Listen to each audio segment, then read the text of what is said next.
দেখুন বন্ধুরা, আবার একটা আজকে নতুন রেসিপি নিয়ে চলে এলাম। এই যে মাছের চপ, রুই মাছের চপ। রুই মাছের চপ কিভাবে করলাম, তৈরি করলাম, পুরোপুরি আমি লাইভে এসে শেয়ার করেছি।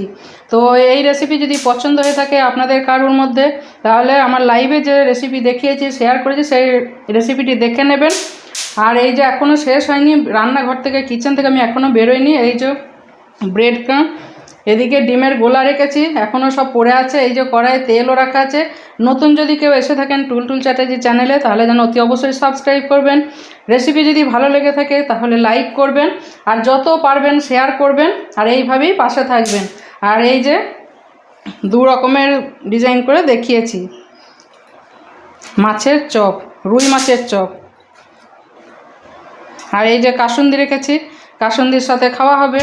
কি কেমন হবে, জমে যাবে তো? আপনারা এইভাবে বাড়িতে তৈরি করবেন আর আমার রেসিপি দেখে নেবেন।